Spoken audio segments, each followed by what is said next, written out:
Rob Z with you, and Julia Newman with me today from the Gambian Art Coalition. If you don't know what this platform is, I want to just let you know, if you live in Blair, Bedford, Huntington, Cambria, or Somerset counties, we tell positive stories from around the area and amazing things that are happening in our communities. Julia, thank you for joining me today. Yeah, thanks for having me. I'm excited to be here. Absolutely. I think that what you're doing at Juniata College is amazing. So you're a senior right now at Juniata, and you and Evelyn and Sarah have put together this Gambian Art Coalition. Evelyn and Sarah, they what are their last names? Evelyn McCammon and Sarah Borgardt. Okay, and you all came together along with Terry Anderson, who formerly worked at Juniata College, and put this idea together where you would go over to the Gambia, which is, I don't even know where that is, to be honest with you. And you would take their artwork and sell it in the U.S. to help fund them, to help them get their art projects going, like to become real artists around the world. Is that right? Kind of, yes. So our main goal is to promote sustainable development in the Gambia by creating a platform for some of our artists to be able to sell their art here in the U.S. They need a year-round income. They have a very short tourist season in the Gambia, so it's only November to April. So they have those 6 months to make all of their income to last in the full year, to pay their rent, pay school fees, get food for their families. And so we're trying to give them a more sustainable income opportunity. Where is the Gambia? So it's in West Africa. It is the smallest country on mainland Africa, actually. So it is completely surrounded by Senegal on 3 sides, and has one side on the coast of the Atlantic Ocean. Wow. Okay. So it's completely surrounded and then on the coast of the ocean. Incredible. This is just amazing that you and Evelyn and Sarah have gone over there multiple times. How many times have you gone over to the Gambia? So we've gone twice so far. I went once last summer, which was incredible. It was a great opportunity. And then Evelyn went again this past winter to meet with our artists again. And a couple of different questions that pop up in my head with all of the work that you've been doing. Number one, where does the inspiration come for you to do this? Why the Gambia? Where does that inspiration come from? And then how through Juniata College in Huntington, PA, tiny little town, Huntington, how did this all be put together? It's so wild. It's so cool. Yeah. So Professor Emil Nagengast at the politics department at Juniata College takes a trip of about 20 students over to the Gambia every summer. And it's a class focusing in politics. So he is actually Evelyn's advisor at Juniata. And they were kind of talking about ideas. Evelyn really wanted to get started in an NGO. She wasn't quite sure where to go, and so she went to him to advice. And he talked about all the amazing people he's met in the Gambia, all the incredible artists there, and how, it's a good idea. He wants to work with them more, but he wasn't quite sure how to do it. And Evelyn was like, oh, this is a great idea. I kind of love this. Started running with it. She brought me in. She's one of my really good friends. And we brought in Sarah and just kind of created, our original idea was known as an African Etsy. So kind of the style of Etsy, of them creating their work and be able to share it over multiple platforms. I'm going to bring it up on the screen here so people can check it out. I'm going to share the screen real fast so you guys can see what the platform looks like. This is the Facebook page, obviously, but Gambian Art Coalition. And the artwork is just, obviously African artwork is beautiful. It's amazing. Mm-hmm. So the work they do is incredible. And this is just kind of, if you want to follow what you've been doing now, obviously temporary suspension of shipping services because of COVID, I guess, right? That's the reason that's up on there. But really, it's fascinating that to go across the world and bring this artwork over to America and to help fund what they're doing in the Gambia. You're trying to keep a culture over there. You're trying to keep people making money and giving them sustainable ways of living. And that's such a big purpose that I think some people would just think, wow, where do you even start with that sort of thing? So, when you jumped on board, what were you thinking? What was your thought process? Being at Juniata College, pretty safe environment, in a small town in Huntington, going overseas. What did that all feel like, and the motivation, just like your inspiration behind it, and what you got out of it once you did it? Like, how did it change your life? I definitely did not expect to be starting an NGO in my undergrad. That was like never on my radar. Right. And we enrolled in this class, in the Gambia class with Nagangast. And we just kind of jumped in, all in. I'm a writer at heart. I'm studying professional writing at Juniata. And I was super excited about being able to write some of their stories. So that is an ongoing project for me, is talking to all of our artists and putting their stories into words and putting them up for people to see. We do have a video series on our YouTube channel, and it's also linked on our website. We have a filmmaker we work with, Abdullah Jarju, who works with Cinetrix Media. And it tells the stories of our artists and why they create their art. So the main reason that I wanted to do this was to be able to share that story. Why do they create their art? Why do they do what they do? Everyone has a different reason. So Pa Mamadou Job, who is our silversmith, he creates this incredible, intricate silver jewelry. I'm actually wearing his bracelet right now. Nice. But he's a 5th generation silversmith. He has a small shop in Banjul, which is the capital city, and he's kept it running. He's handing it off to his son soon, but he does it because that's what his family did, and it's so incredible. He learned from his father and his grandfather, so that's how they make their living. There's Abdullah Jallo, who's our wood carver. He does it to provide for his family. He got an apprenticeship when he was younger, and just started creating all these incredible statues. He does bottle openers. That's what I have, my favorite one. Nice. But they all have different reasons, providing for their families. Karamo Khan, who's one of our batik artists, this is actually his work behind me here. He is trying to keep alive the dying art of batik making. It's not super common anywhere outside of West Africa, and it's been changing the ways it's created, the ways they're painted.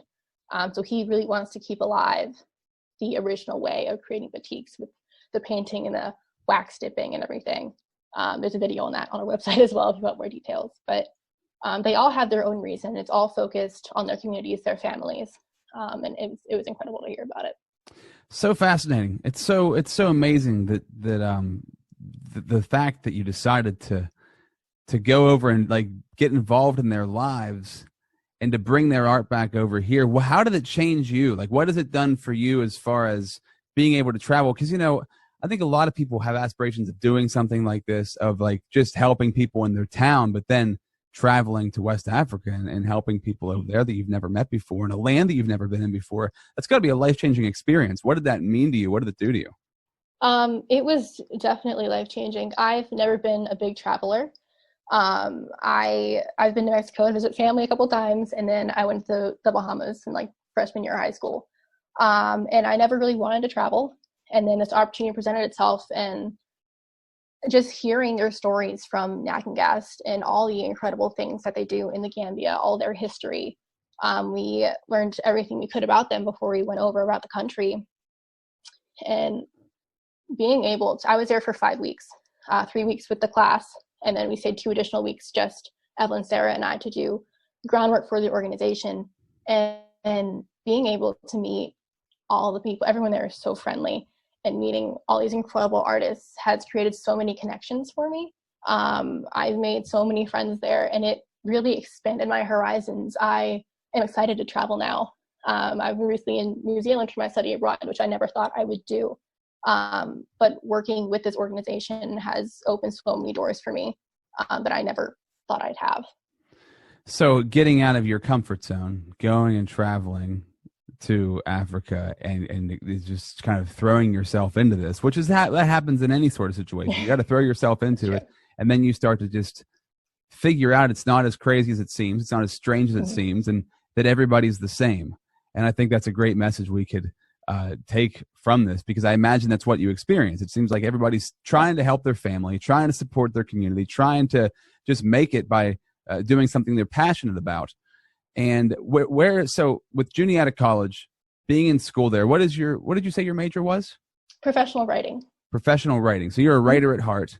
That's what you really, that's your like moving forward once you graduate. Is that what you're going to be going into, is professional writing? Yes. hopefully. In what way? How do you turn that into a profession? So I have been doing a little bit of freelance writing, just kind of going through school. I really love creative writing. I did an internship through Juniata at the Smithfield prison, and I wrote their newsletter for their employees, and we kind of discussed about the possibility of doing writing workshops with the prisoners, which is something that I would love to do, and it sounds so incredible. I really like being able to work with people and give feedback, because writing is such an important skill, and it's such an important way of communication. So I really want to be able to share stories and help people share their stories through writing. What would you say to students, like any student out there, if they're, junior high, elementary, high school, college students, even somebody past that age that would love to do something like this, because it seems so daunting. It seems like there's so many steps to it. What would you say to them if they want to travel like you did, if they want to help somebody like you did, or just do whatever it is, putting those puzzle pieces together? Like, what's the main motivation? What's the main thing that kept it on track and made it actually happen? Or a couple the of main thing that kept it on track.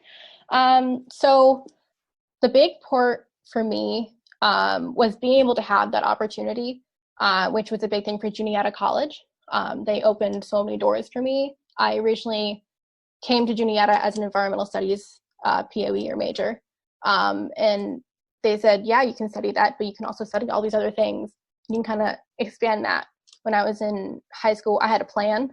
I was going to study environmental studies. I was going to work with Chesapeake Bay Foundation. I knew everything I was going to do. And then I realized I don't have to. I can travel.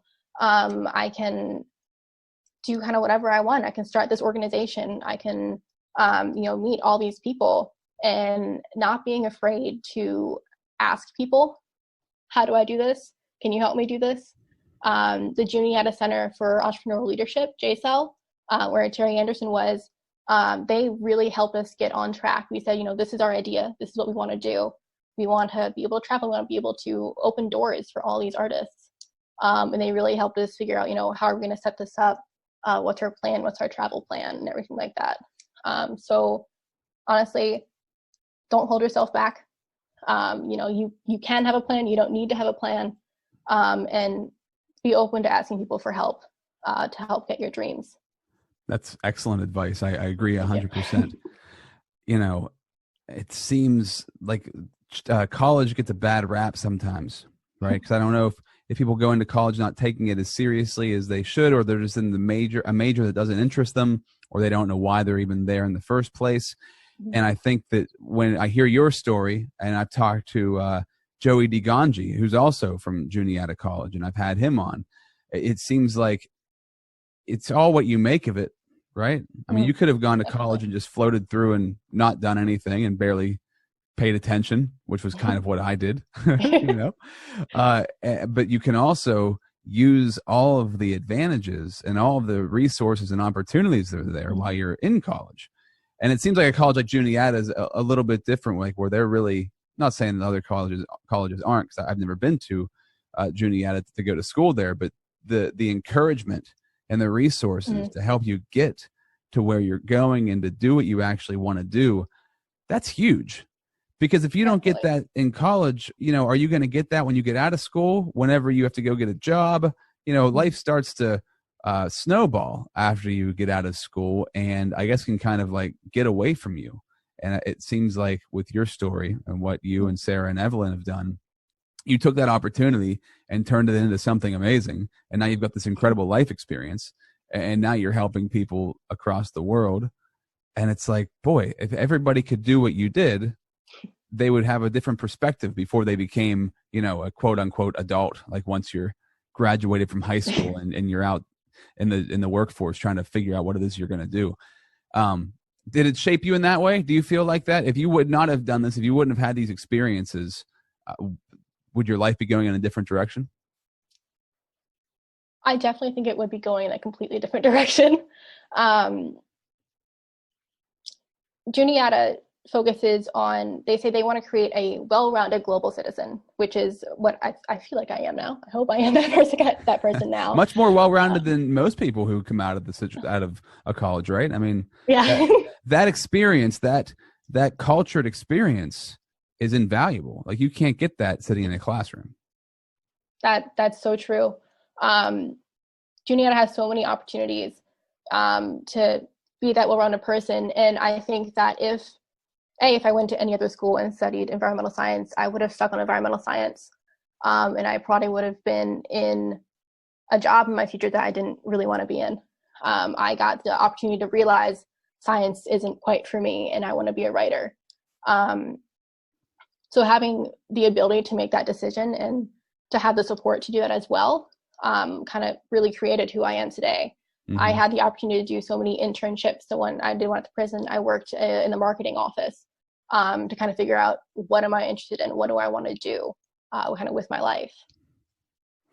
Yeah, it's so cool. I think if any students are watching this, and I'm going to kind of just go over this again, like, this is the chance, like, you're in a spot, an opportunity in your life where you can kind of make these things happen and take advantage of the freedom that you have before you have a mortgage and before you have a house and kids. And that kind of like locks you down into a certain lifestyle. Not for everyone, but for the most part, it can lock you into a certain situation. So just hearing you say that like your life, because of this experience, went in a totally different direction. And this wasn't even necessarily your idea, which is another interesting part of it. You kind of like jumped on board with one of your friends who was doing it. Yep. What made you do that? Because I that mindset of like, okay, my friends are doing it, because that usually you hear about that in the opposite direction. Well, everybody's doing it, why I can too, in a bad way, but this is like in a good way. What do you say about that situation where how do you, I don't even know what necessarily the question I'm trying to ask is, but like, how did you know it was the right thing to do? How did you know, like, okay, I don't even know what this is about. This isn't necessarily directed towards what I'm interested in doing with my life, but I'm going to give it a shot. Like, that's pretty risky. Yeah. So Evelyn had the idea, and she was kind of talking out loud. And then she said, I was like, why don't you do this? And like, it was just a random idea. And they kind of just kept popping in my head. And then I got excited about it. And she's like, okay, so this is the team I'm going to need. This is what we're going to need to do. And I was like, I'm that person. I didn't really think before I jumped in, which normally everyone says always think first. But that was the greatest thing, was to not think and just say, I want to do this. Because that changed my entire life, is having that one kind of like, oh, why don't we, kind of tell their stories? Why don't we like show this? We really want to showcase the artists themselves. Because like a lot of other retailers you see, it's always, oh, cool product. You don't see who made it. Other, what's what I'm looking for? Fair trade stores. They don't always highlight the artists. They'll highlight the country, which we are also highlighting, but we want to focus on the people who put their hard work into creating the products. Yeah, that means so much more to have it from a person. Definitely. I love being able to see, Abdullah created this because it was inspired by, this thing in his life. It was inspired by the Gambian landscape, or like things like that. I like to hear that story. So I know that it means something. It's not just another bottle opener, another pencil case, or table runner. It has a story with it. Yeah, that's huge. That's really, really huge, because you would never, if you get a product and it says, made in whatever country, like there's no attachment there. Especially when it comes to art, that somebody made that. You can meet that person. And someone put their time into it. Yeah, that's so huge. I think I want to use this as like the story as a message that you might not necessarily know what you're doing when you're doing what you're doing. But if it feels right, just go ahead and do it. Like, give it a shot, because I think a lot of people are afraid to even try, and they think of anything that doesn't work out as a failure, but really they're just experiments. And the more you experiment, the more you figure out who you are. So if you never would have done this, you never would have learned things about yourself, and you probably would have lived the rest of your life never figuring these things out about yourself. And this goes to anybody watching this. If you have an idea, if you have something that seems crazy, other people tell you it's crazy, because I'm sure some people were like, this seems kind of nuts. Really? Yeah. Right? Like what Yeah. are you doing? Why are you doing this? Yeah. My mom's Just like, "Why are you going to Africa? Like, you're gonna leave me?" yeah. What did she think? Was Finally. your mom like scared? Was she worried about you? She worries about me all the time. Okay. And she was Hey, mom. scared if I go into Africa. Um, I'm not good at airports. That was a big concern for my parents because I flew back by myself, and they're like, Oh, "She's gonna get lost in like the Moroccan airport, and we're never gonna see her again." Um, but they're worried. She's excited I went now, and she's told me she's proud of me. So I hope that's for true. Um, but I mean, she was scared, but I was in great hands with my professors, and everyone that came with us. yeah. Incredible. All right. So I thank you for being a part of this. Anything else as we wrap up here that you want to throw in that you want to mention that I didn't cover? I do want to mention, so right now our shipping is temporarily suspended because our inventory is on campus and we need to be able to get there, Okay. which we can't do with the travel bans right now. But we do still are selling, so it might be delayed receival of your product, but we will get it to you. And we are working to raise $1,000 to be able to send to our artists. For support right now, the Gambia is currently shut down, so they're not generating any money. They had to close their shops, close their doors, and they're trying to feed their families, and a lot of things are closed. So we would like to be able to send them some relief money to assist during this time. Yeah, definitely. How can you do that? Yep, so if you go onto our website, thegambianartcoalition.com, on the top here. right-hand corner, top right-hand corner, there is a donate button. Yep, so you can click on there. It should be updated. I just updated it this morning. So it's right on there. Click donate. It's a little form to fill out, but it would be greatly appreciated for us to be able to support our artists during the COVID-19 pandemic. Very cool, and obviously very simple donation process to do it on the website. And, you know, I think the cool part of this is if you're like, well, why would I donate? Well, go through here and check out the artists and see who they are and see why they're doing what they're doing and see the work they've done. You've got these high quality videos. Like, this is amazing to be able to find out. Here's a list of all of them on here, to see who they are, to connect a face to the art and a face to who you would be helping if you decided to donate. I think that's so awesome. So GambianArtCoalition.com. Find the website, or you can find them through Facebook. And Julia, I mean, I know we're in lockdown right now, quarantine, but good luck with everything you do coming out of this. Thank you. Finishing school. What recommendation for Juniata College, for Huntington County? What would you say about Juniata College? Why somebody should go to school there? Why was that the school, I guess, that, you know, gave you this opportunity? What made it different? My admissions counselor, Stephen Simons, he told me that I can do anything when I go to Juniata College, which was true. All the other colleges I looked at, they're like, oh, your science, here is all of this science stuff. These are the opportunities you have. You can go into a lab. You can go into the field. And I was like, oh, that's cool. But then I went to Juniata, and he was like, you can be in a lab. You can be in the field. You can write. You can change your POE, your major. You can kind of do whatever you want. You don't just have to take science classes. You can take art classes and writing classes and politics classes, which a lot of the schools don't give you that opportunity. So if I didn't go to Juniata and I didn't take that politics class, I wouldn't have gone to the Gambia. I wouldn't have done any of this. It's kind of cool. So go how to it a works school out. that gives you opportunity. Juniata has the opportunities, and they help you find them. So. And you also, but also with you took advantage of it. You took the extra step to make it happen. So congratulations to you and to Evelyn and to Sarah. Very awesome. And thanks for being a part of this. Thanks for talking on First Frontier Forward. Go to GambiaArtCoalition.com. Thanks, Julia. Thank you. Thanks for having me.